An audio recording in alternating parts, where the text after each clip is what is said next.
So have you been thinking about getting an airbrush for the very first time? And if so, what kind? And how much you're looking to spend? I might have some tips that just might save you some money and time.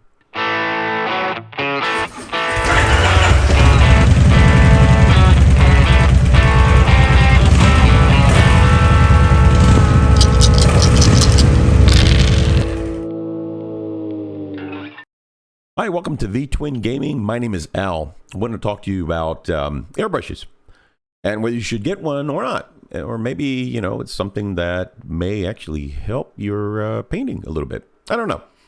If you're new to airbrushing, by the way, this is a disclaimer. If you are an amazing painter with an airbrush, this video is not for you. Unless you want to comment below and give some helpful tips. Aside from that, this probably won't help you much. But if you are absolutely new to airbrushing, or you're not really familiar, or you're just starting out, I'm thinking about getting one, you come to the right place. I'm going to speak of experience because it's all I have. So you're going to ask yourself the questions, should I get an airbrush? What's it all about? How much would I be spending? What type of airbrush would I be getting? So on and so forth. A couple of things. I'm going to kind of take you through my journey a little bit. So I started airbrushing about 6 years ago, 5-6 years ago, roughly. Yeah. And I started painting miniatures about 7 years ago. And then about a year after, I decided that I wanted to go and venture with playing around with an airbrush, because I've seen so much really cool work that was able to be done with an airbrush. Now, don't get me wrong, there are a lot of amazing artists that do some incredible work with just a regular hand brush. And you know what? My hat's off to them. They do amazing work. I'm not that kind of a person. I struggle with concepts and technique with a regular brush. So I decided to say, hey, what the hell, should try it out with a regular brush or an airbrush.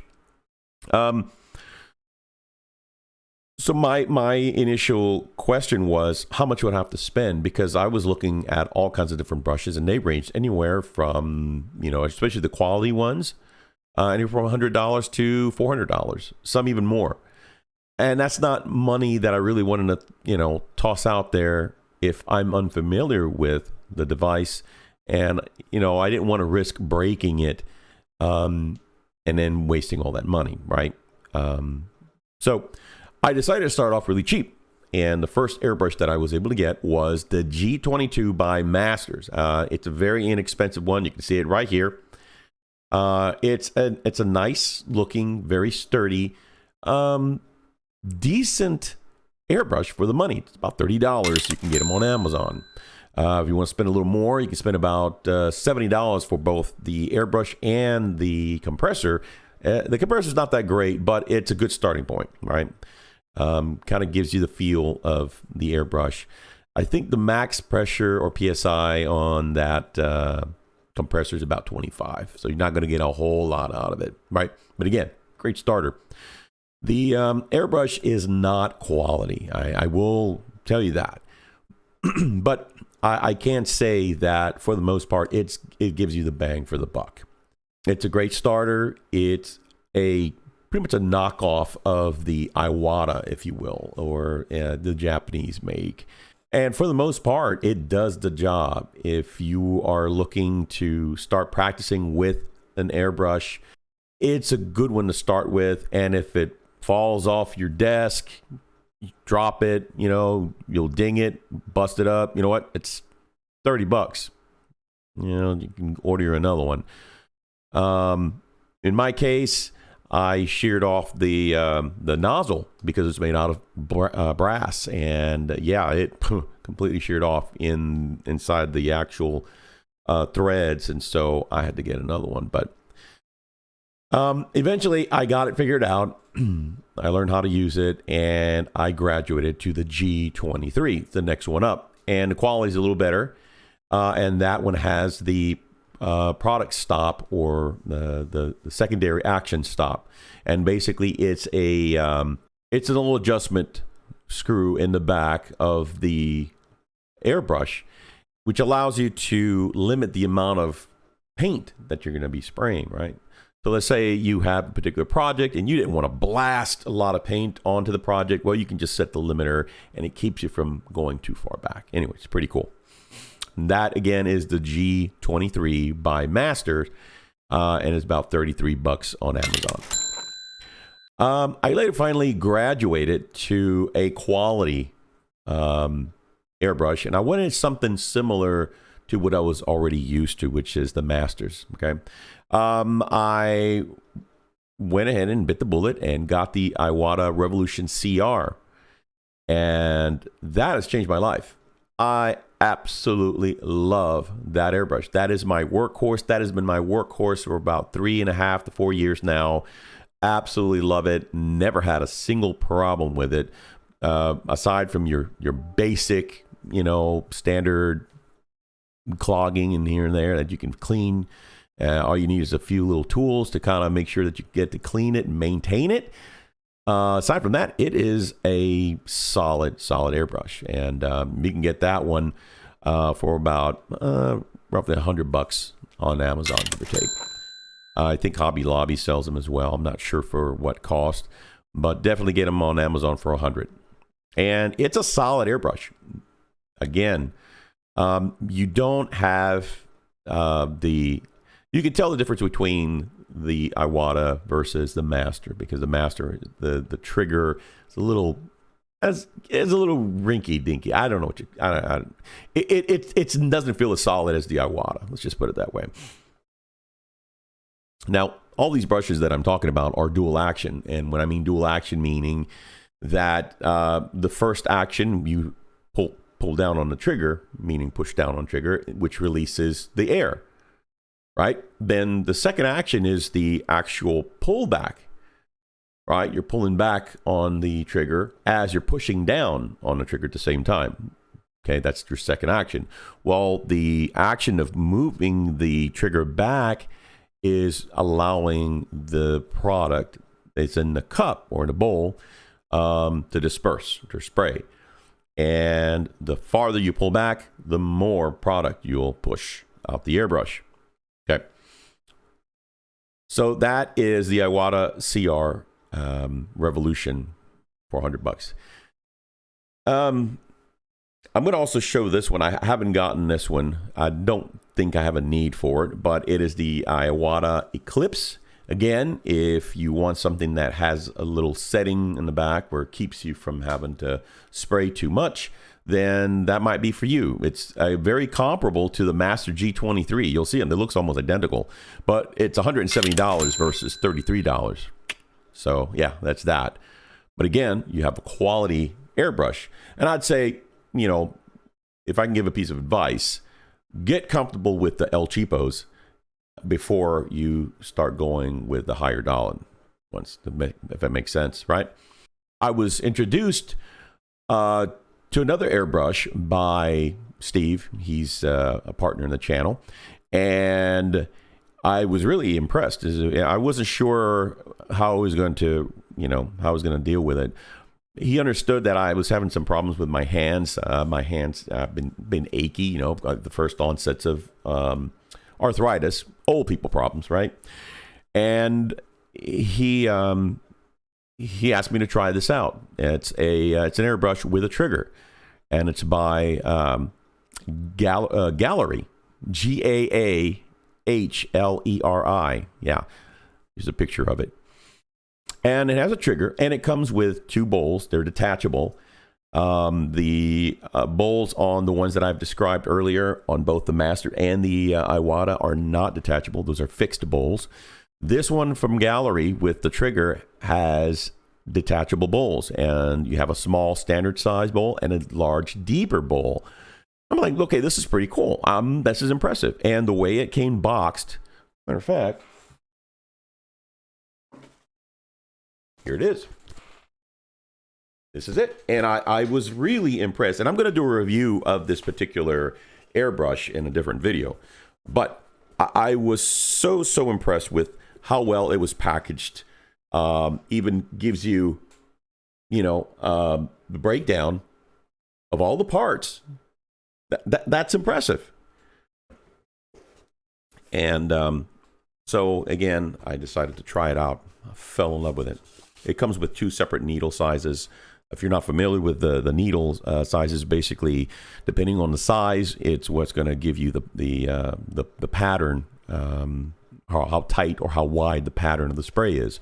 So the larger the number, the wider the spray. The smaller the number, the tighter the spray, if it makes sense. Okay. And I tried it. Now I'm like, oh my gosh, this is fantastic. I absolutely love it. And especially since my hands hurt, I don't have to really hold my fingers in a certain position. It's just pulling a trigger. It's like, and that one goes for about $70, which was like, wow, that's really good.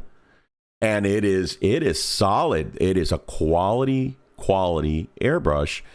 The nozzle does not screw on. It is press fit on, meaning it's being held by pressure from the actual nozzle cover, or nozzle guard, if you will. And I'm like, wow, this is really good. So I have a couple of hours already on that brush, and I am very impressed. Absolutely love it. Easy to clean. Like I said, the bowls are removable. All right. Again, that's the Gallery Trigger Airbrush. Again, GAAHLERI.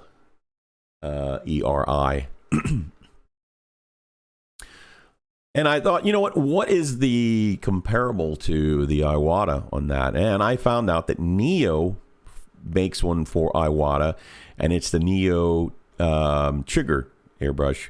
That's $211. Now, okay, I got a really good quality airbrush for $70, which, thank you, Steve. I didn't get it. He got it for me.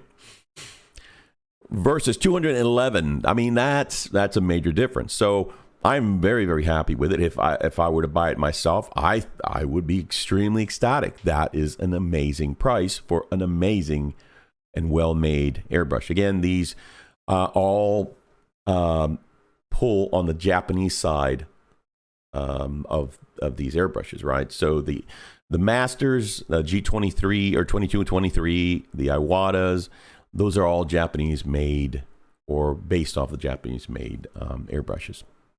Correction, Iwata is Japanese, and of course the Masters is based off of those, like knockoffs, if you will.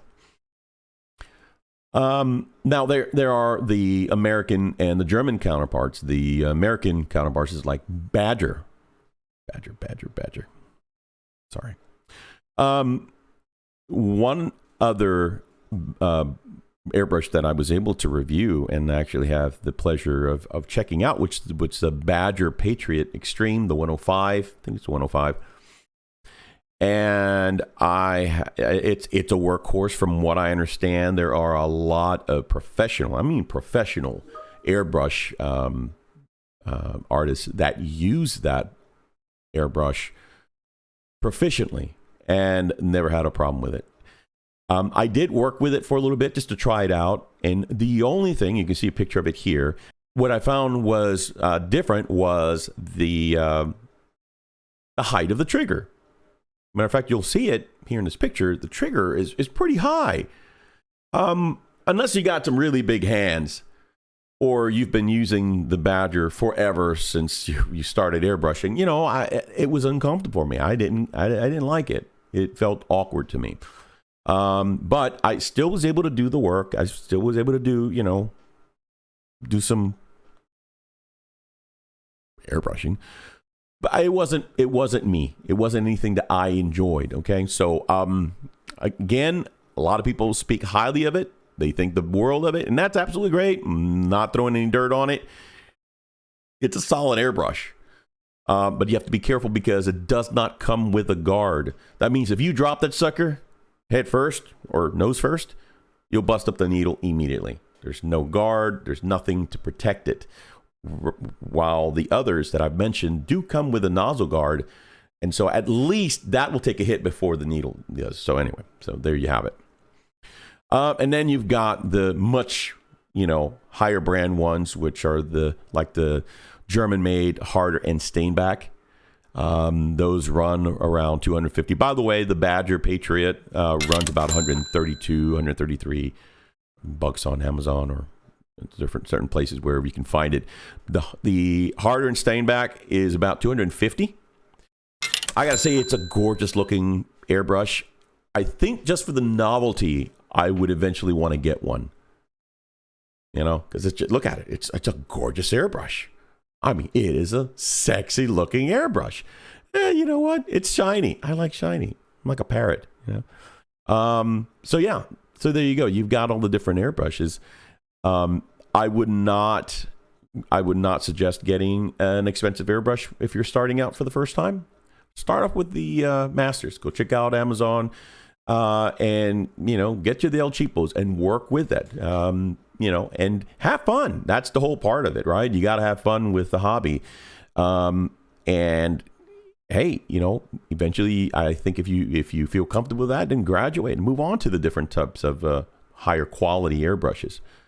So, and of course, then you've got the airbrush compressors, like the first one I showed you, that pancake, or not, it was pancake, that little square compressor. But the one that I currently have actually is made by Masters, and it is this one here. It's the Masters airbrush with a tank.